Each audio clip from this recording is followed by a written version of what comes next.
O desenvolvimento da medicina está relacionado com a evolução humana, com os hábitos pessoais e com o meio ambiente. Se nós tomarmos a evolução humana 10 mil anos passados, onde o Homo erectus começa a se difundir para fora da África, nós vamos ter como elemento decisivo na vida humana as bactérias, os vírus, os traumas físicos promovidos por lutas, guerras e ataques de animais, e que vão, evidentemente, fazer um compartimento do tempo de vida dessas pessoas que não era mais do que 30 a 40 anos de idade. O Homo sapiens, ele passa a ter um desenvolvimento mais efetivo porque ele começa a pensar e a raciocinar. A medicina ela muda muito a partir do ano de 1950, até outros anos seguintes, quando nós vamos ter uma influência muito grande de vírus, do fumo, do álcool, de poluentes, de sedentarismo, consumo de gordura trans, altos níveis de estresse e o uso indiscriminado de medicamentos. Todos esses processos, evidentemente, vai ter grande influência na saúde e na morte das pessoas a partir de 1950. E como será a medicina entre 2021 a 2031? Teremos uma nova versão. O Homo sapiens sapiens passa agora, provavelmente, a ser denominado pelos antropologistas de Homo virtualis. Como será a medicina frente às exigências de pessoas cada vez mais bem informadas no ano de 2021 a 2031? De que forma a imunidade humana resistirá aos vírus mutantes? Que tecnologias serão usadas para efetuarem diagnósticos médicos?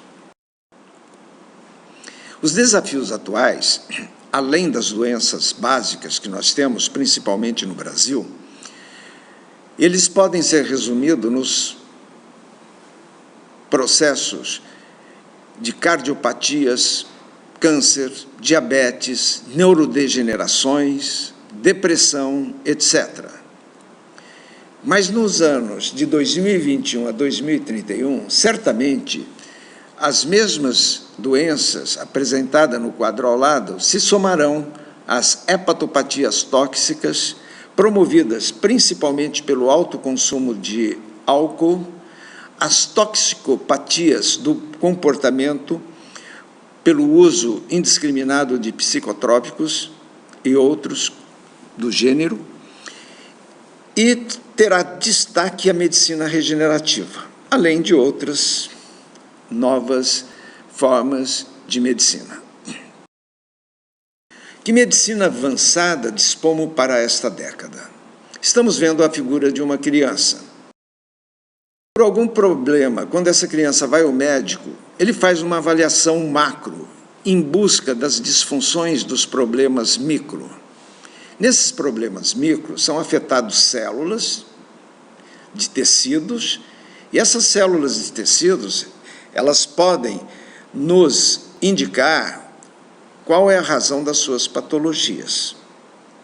Nesse processo que nós vemos atualmente, nós podemos ir mais se quisermos saber a origem das doenças, como estamos mostrando aí os cromossomos.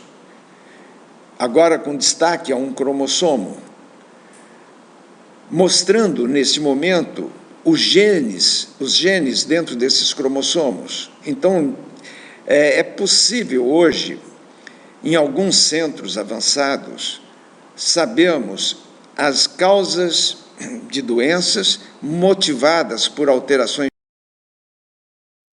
E nesse processo de alterações genéticas, com destaque, por exemplo, a câncer, diabetes e outras doenças, nós podemos estudar os problemas moleculares. As análises moleculares serão fundamentais para desvendar a biologia do câncer, da depressão, das doenças degenerativas, entre outras. Uma vez que todas elas têm origem genética, das quais 90 a 95% são adquiridas do meio ambiente, aqui representado nessa figura, da esquerda para a direita, pólens, bactérias, vírus, mas também poderia acrescentar poluição, estresse, alimentação na base de gordura trans, excessiva quantidade do sal grosso com muitas nitrosaminas, o uso excessivo de álcool, o crack, a cocaína e vários outros elementos que estão fazendo parte dos hábitos pessoais. Então, 90 a 95% são adquiridos, quer seja do meio ambiente e dos hábitos pessoais. E 5 a 10% são de causas hereditárias, situações mais complexas.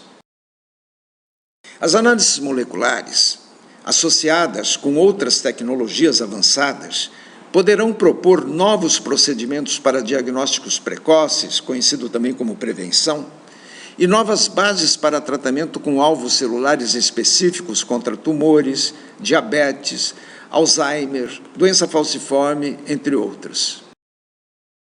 A fantástica qualidade da imaginologia como auxílio diagnóstico e de condutas médicas, como mostra essas três figuras, tem permitido diagnóstico cada vez mais precisos. E dessa maneira é possível, por exemplo, chegar a certas particularidades que até 10 anos atrás não se sabia. Vamos dar o exemplo, o câncer. Aqui nós temos a imagem de uma mulher com termorradiografia altamente sensível, mostrando um lóbulo no seu seio esquerdo.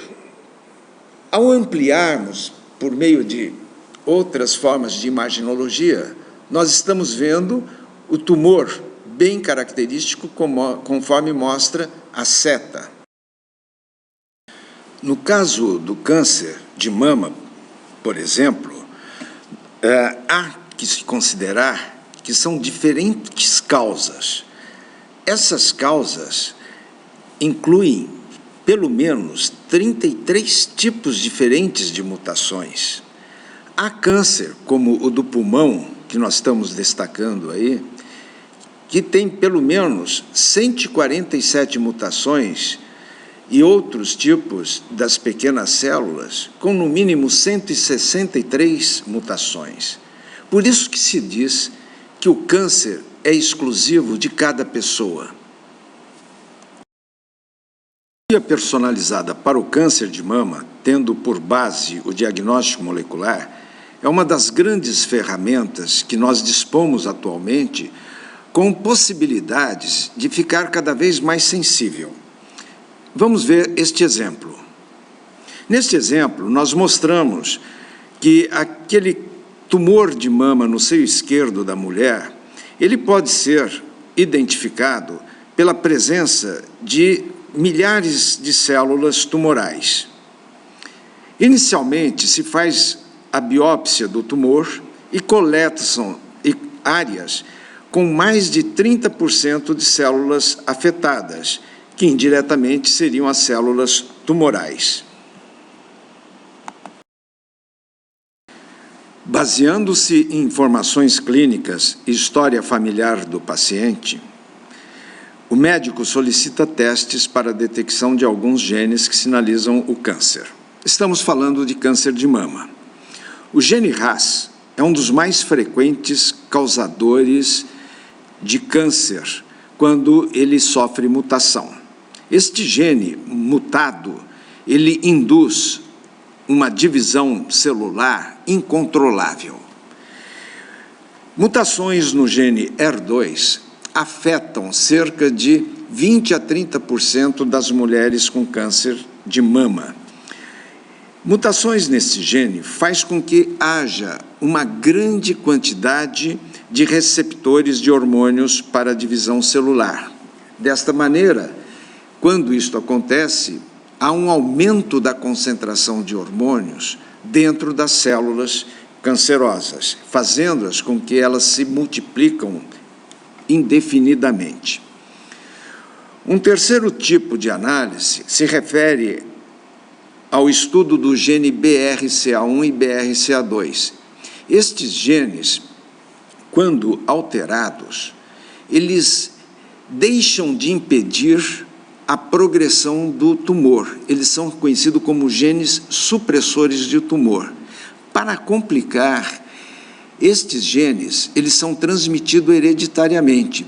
Por isso que é importante as informações clínicas e a história familiar, porque se já existe mulheres com câncer de mama na família, o gene BRCA1 e BRCA2, esses genes, passariam a ser os mais pesquisados para buscar o câncer de mama em quem já tem história familiar.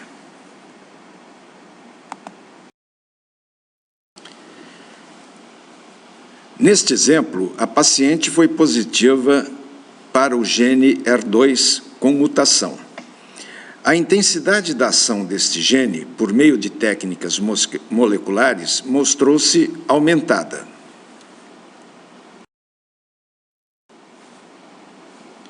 Conforme nós estamos observando neste slide, de cima para baixo, em cima nós temos a eletroforese do DNA. Nas figuras do meio, nós temos a mamografia de diversos tipos de tumores causados por HER2, tumor maior, tumor pequeno, pessoa sem tumor e tumor causado por mutação no BRCA1. E nas figuras inferiores, nós observamos as biópsias respectivas de cada um desses tumores. Estamos destacando aí a análise desta paciente que estamos exemplificando, mostrando de cima para baixo uma elevação da quantidade de DNA do gene HER2. Esta quantidade de DNA aumentada faz com que se sintetize muito mais receptores HER2 na paciente. Isto promove uma facilidade de entrada de hormônios para as células tumorais, fazendo com que essas células se multiplicam rapidamente, causando a formação do tumor. Neste exemplo, um tumor maior, portanto, na figura inferior, uma biópsia com mais alterações. Neste destaque que nós acabamos de mostrar, uma pessoa, uma mulher sem tumor, mostrando no DNA uma quantidade normal do HER2. E neste outro que nós estamos destacando em azul, tumores pequenos de HER2, mostrando, portanto, uma proporcionalidade entre o DNA, embora aumentado em relação ao normal, ele está bem menor do que o DNA muito aumentado do tumor em questão, mostrando na figura do meio tumores menores e nas figuras inferiores mostrando lesões de biópsia não tão intensa quanto a do tumor maior. O resultado genético para a decisão terapêutica é muito importante.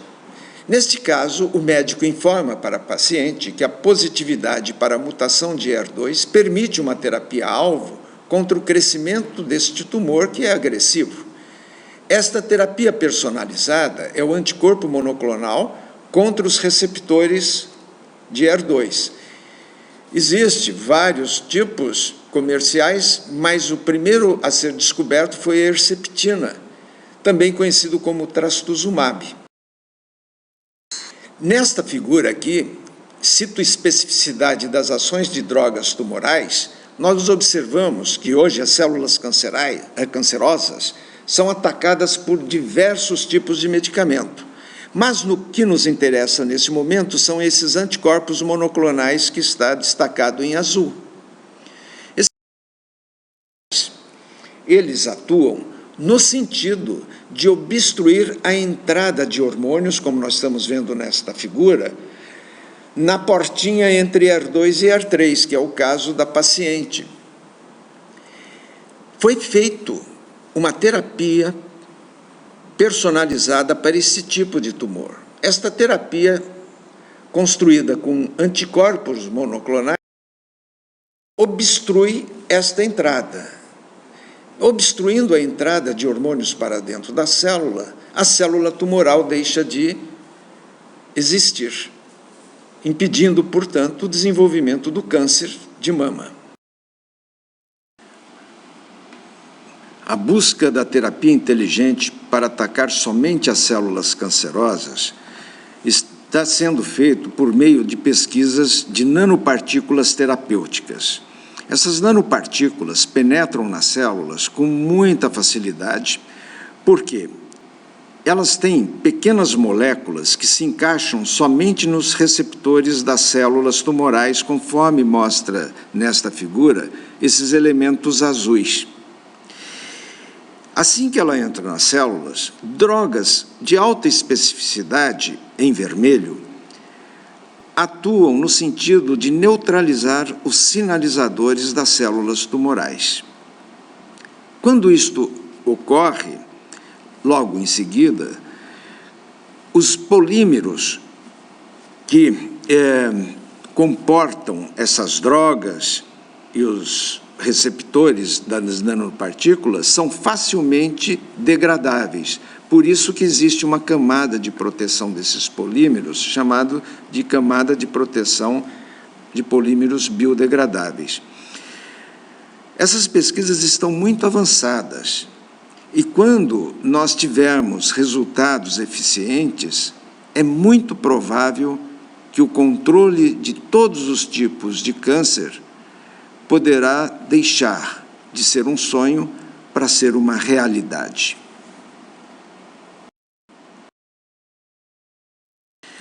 Uma outra ciência muito ativa e progressista é aquela que estuda o comportamento humano, a neurobiologia do comportamento humano.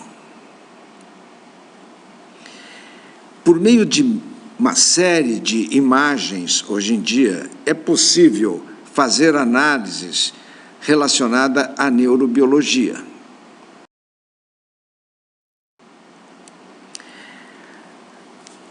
Observamos esta imagem de um cérebro saudável quando comparado com o cérebro de uma pessoa deprimida.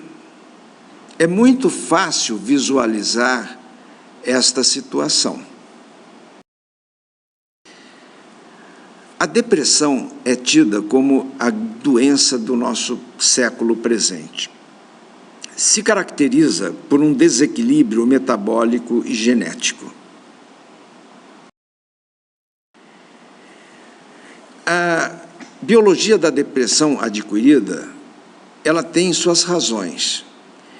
Uma das principais razões é justamente o desequilíbrio alimentar por falta de oferta de um aminoácido muito fundamental, conhecido como triptofano. O triptofano, ele é importante para formar a serotonina de forma equilibrada. Esta serotonina tem a função no nosso organismo de controlar os níveis de adrenalina. Para algumas pessoas, a adrenalina causa euforia, quando em concentração elevada. Para outras pessoas, em concentrações elevadas de adrenalina, a causa é completamente o contrário, é a depressão. Então, a alimentação fornece o triptofano participa da síntese de serotonina, porque a serotonina é uma molécula que usa triptofano na sua composição. Formada a serotonina, há um controle dos níveis de adrenalina. Na química da depressão, a gente resume que as fontes de triptofano são os alimentos, por exemplo, requeijão, leite, banana, carne, peixe, amendoim. Pessoas que consomem quantidades suficientes dessas fontes de triptofano vão ter benefícios, como indução melhor ao sono, redução da intensidade de dor, atua como antidepressivo natural e controla a ansiedade. Certamente você já foi em algum circo e no circo te oferecem amendoim, exatamente porque o amendoim é um excelente controlador de ansiedade, por ter muito triptofano. Por outro lado, a depressão também pode ser genética e hereditária. Para isso, nós colocamos esta figura. No cromossomo 3, este gene HTTLPR, normalmente, ele produz a proteína transportadora de serotonina.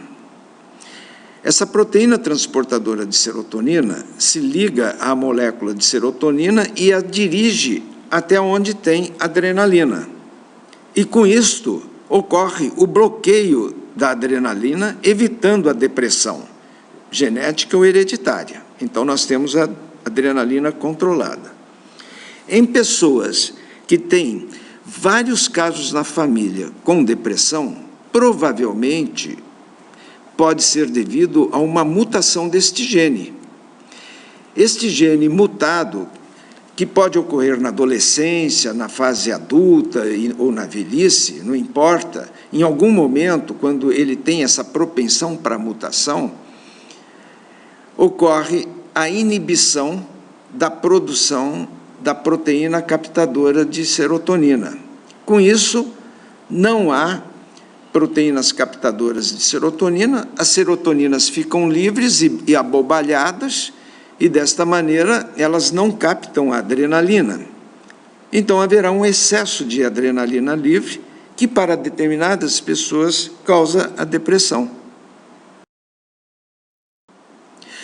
O excesso de adrenalina em outras pessoas é motivo de excitação procurada, neste caso aqui, por meio de um esporte bastante perigoso, que é o pular de paraquedas.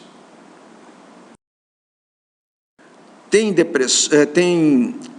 situações em que o nível de adrenalina elevada, ao invés de causar depressão ou de euforia, ela promove o famoso transtorno de déficit de atenção por hiperatividade. São aquelas crianças que não param.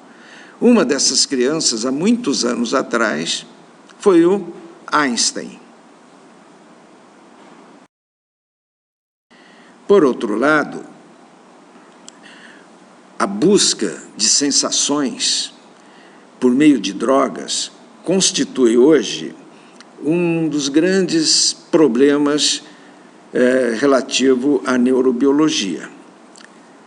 O uso da cocaína ou do crack, por exemplo, promove uma reação química e seus componentes químicos, ao entrar no organismo, atingem com certa rapidez o cérebro, e esses elementos químicos, eles entopem ou obstruem os receptores dos neurônios.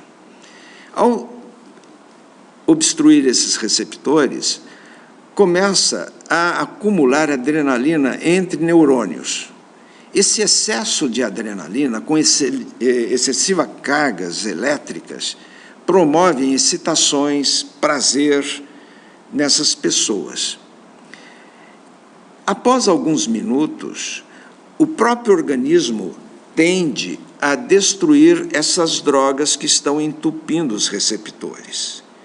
Acontecendo isso, a adrenalina passa a ser absorvida e o indivíduo volta ao seu normal, perde o prazer, perde a excitação.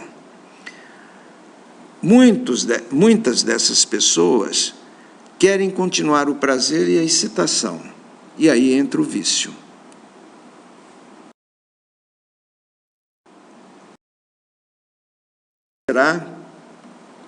Como será a medicina high-tech nos próximos 10 a 15 anos?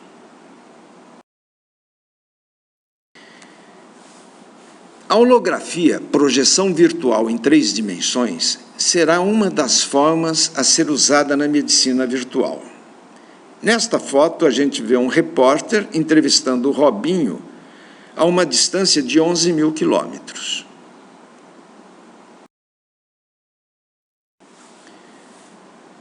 Dentro de 10 a 15 anos, a medicina virtual apresentará o paciente virtualizado por meio de computação gráfica, imagenologias com 3 e 4 dimensões.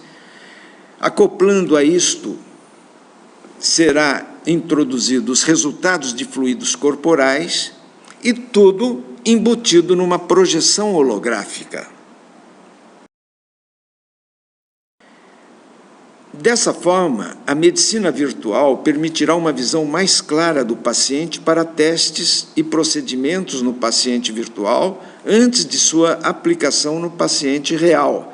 Aqui nesta fotografia, nós estamos vendo o médico à direita e o paciente virtual à sua esquerda, e esse paciente pode não estar presente na sala do consultório, ele pode estar a 3.000 quilômetros, 10.000 quilômetros de distância.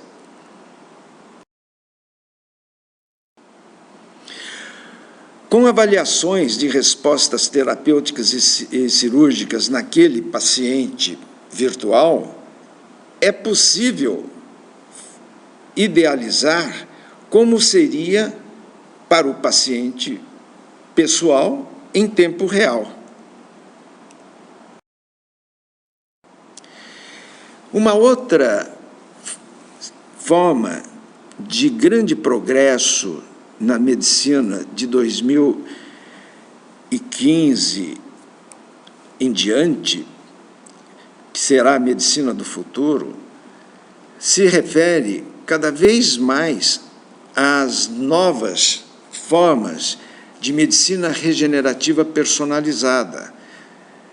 Nós temos aqui, no caso, uma pele feita para um determinado paciente, sem rejeição, absolutamente sem nenhuma forma de problemas para este paciente. E, finalmente, a medicina curativa de doenças hereditárias.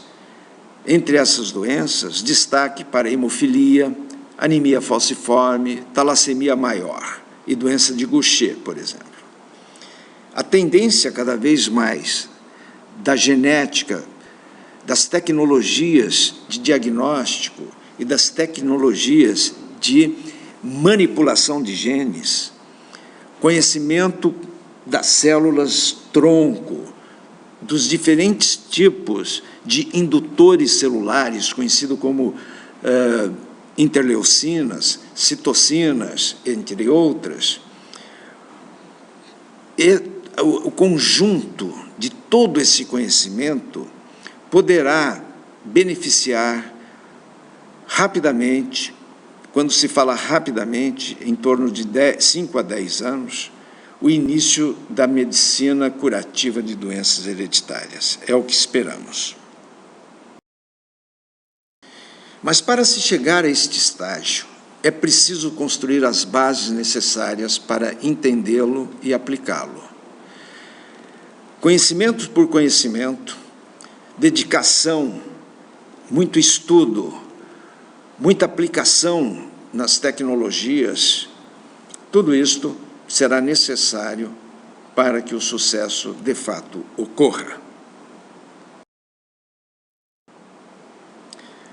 Meus agradecimentos ao convite para proferir essa palestra de abertura no curso de Medicina da Faculdade de Ceres, Meus agradecimentos ao professor Tufi Ambar Neto, mantenedor desta faculdade, e as colaborações da professora Alia Naum e do professor Dr. Flávio Naum.